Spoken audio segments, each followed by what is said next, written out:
Welcome,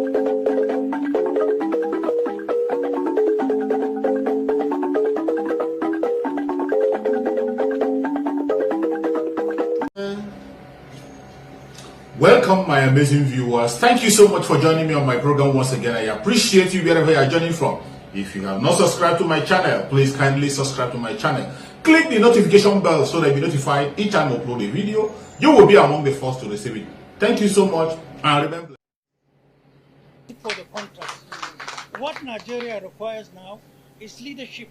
We have to get out of where we are. And people who will come and use the name of religion to say, because he is a Muslim, he cannot be this. Because he or she is a Christian, or they are Christians, they cannot be this.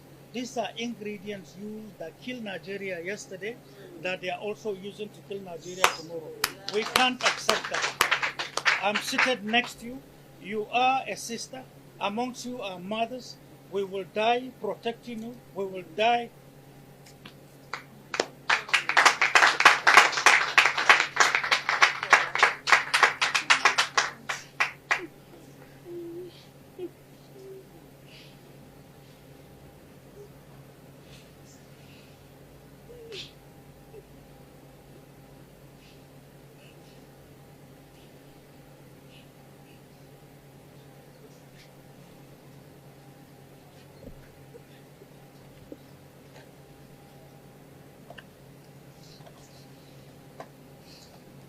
I'm sorry about that.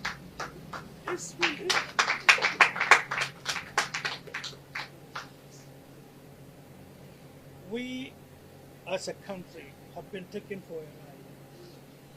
God Almighty exposed some of us as almost as teenagers. I was 19 years when I began to know power play in Nigeria.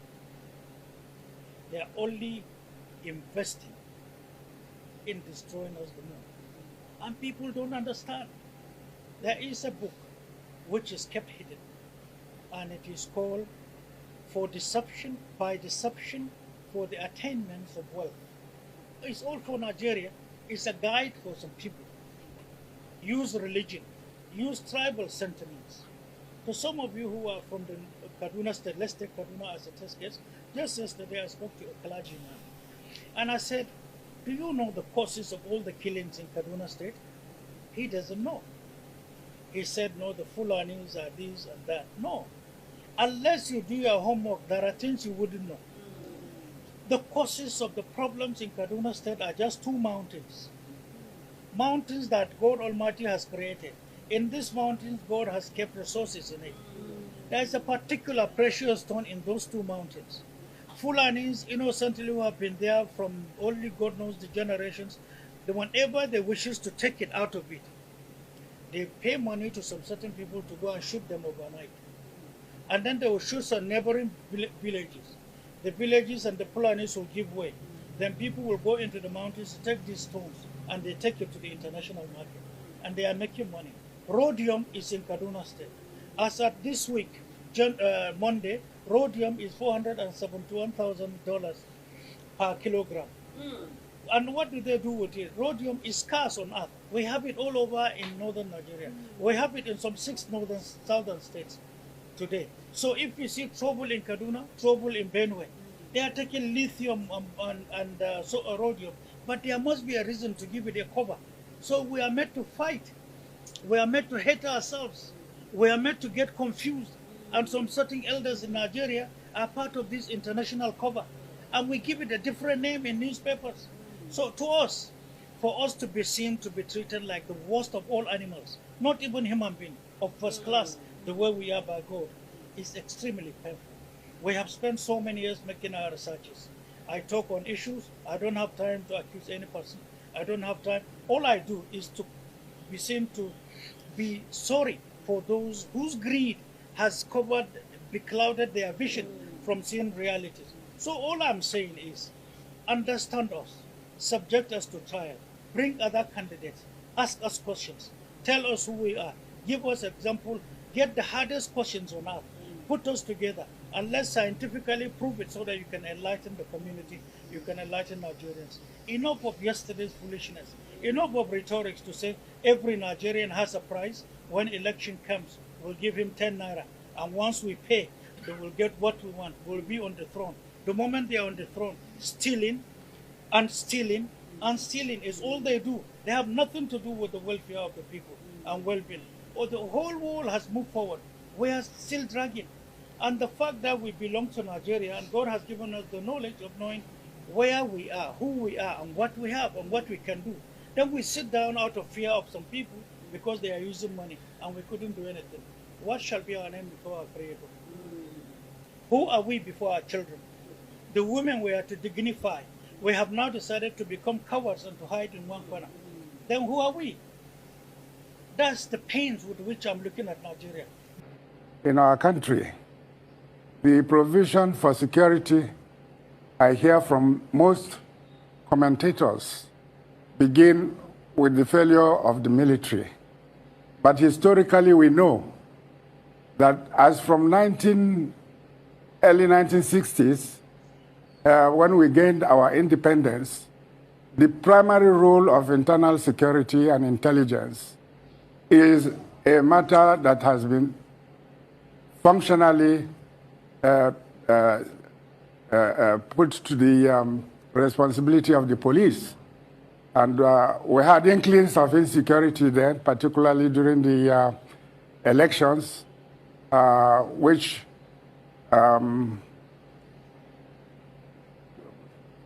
moved on to our coups and national civil war. We know that the police were given the primacy of internal security. The armed forces, now constituted by the Army, Navy, Air Force, and other armed agencies for combat and for intelligence, apportioned the responsibility for external warfare and intelligence gathering.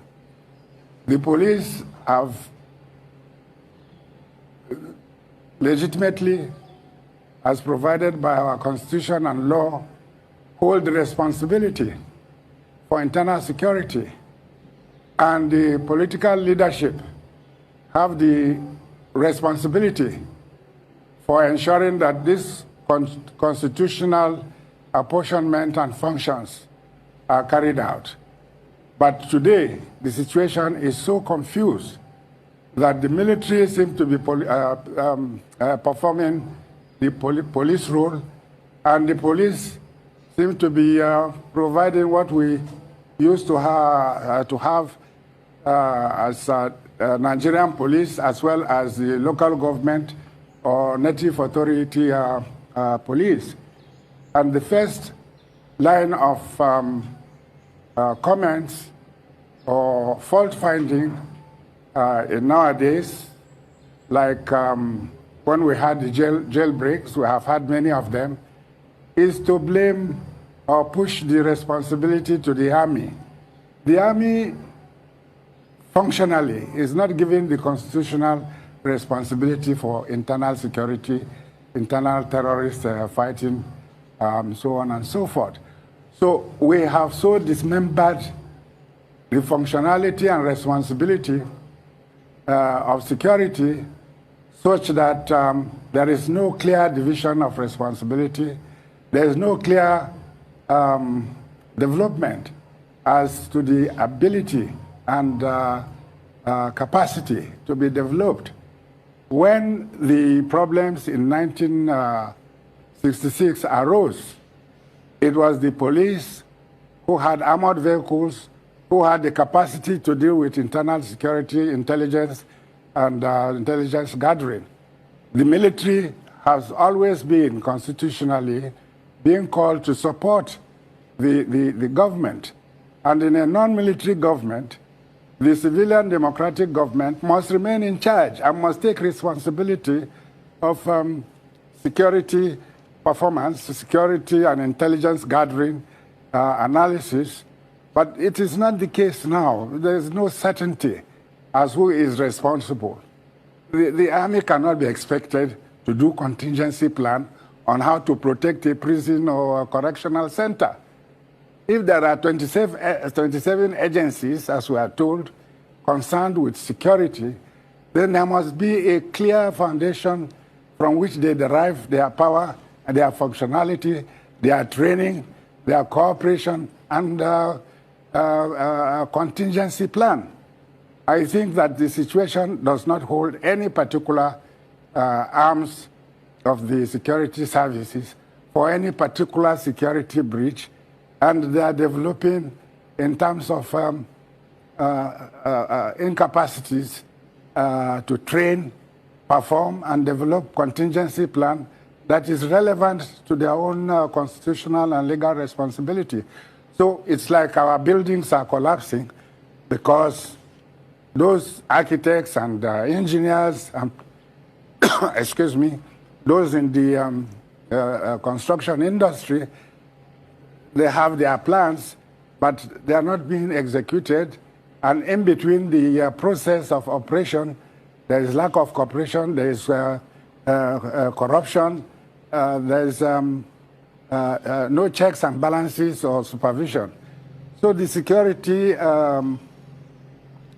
atmosphere or environment in which we live in needs to be overhauled. We have said we are ready. We are part of the Southeast. We know some of the people who we can all bring together, governors, Ohanese, clergymen, everybody, and say, let's talk. And we have always said that. When I came here last time, I also said the same thing. I said, let's talk. Why wouldn't we talk? And so, for us from the Southeast, something is very, very difficult for us to comprehend. You're very willing to go and talk to foreign Fulanis who are invading Nigeria and causing mayhem here. You're very willing to talk to the people you call bandits. Of course, I've always told you here that I don't believe that they are bandits. They are terrorists. It's just that we're giving them a beautiful name. You're willing to pay ransom. You're willing to do all manners of negotiation with them, and we saw it. Why is it that when it comes to the Southeast, you're very unwilling? You want to bomb them. You want to do that. And I'll say one final thing. When you live in a country and your military is conducting sorties, air sorties, within your territory, I don't know what else you can call it. And so I don't like us coming and just pretending that there is no problem.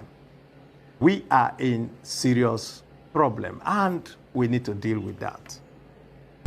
Are yet to wake up from your slumber or your sleep and get the point that we are exiting Nigeria. Exiting Nigeria is not going to come from the platter of golden plate. You have to sacrifice for it. And we are ready to sacrifice everything, including you, if you come and stand on the way of freedom. So you need to know how serious we are. We are damn serious. Some of you are not getting it. You think we are here to build political movement? We are here for freedom. Freedom comes with price. Okay? The only thing you can do is to comment on social media. Don't ever stand on the way of Biafra freedom. We crush you. Their interest is suppressed. Biafra is the key. Once they can hold Biafra down, they can hold all of Africa down. Hey, freedom fighting, sorry. Because all these people are criminals, they are saying there is no way this man cannot be a criminal like themselves. They don't have a different breed altogether. They don't know that. I am Nnamdi Kanu. I don't do all this nonsense you do. My father was a very rich man, not ostentatious. I had the finest education that his money could afford. We are not poor. Have never been. That is why a poor man cannot be a freedom fighter. If you're not full of yourself, you cannot be a freedom fighter. You cannot go everywhere. Thank you so much for your patience to watch from the beginning to the end. I hope you have learned something from the video you have just watched. The video you have just watched is to bring information to your doorstep and for educational purpose. It is not to demonize anybody. Let us watch continuously and see who can be able to make a sense out of every nonsense we are seeing. We must continue. We move. It doesn't matter what they do. It doesn't matter what they say. They will kill us. We will kill them. At the end of the day, Biafra is here. Thank you for watching. If you have not subscribed to the channel, please kindly subscribe to the channel. Click the notification bell so that you're notified each time I upload a video. You will be among the first to receive it. Thank you and remain blessed. Bye-bye. See you again.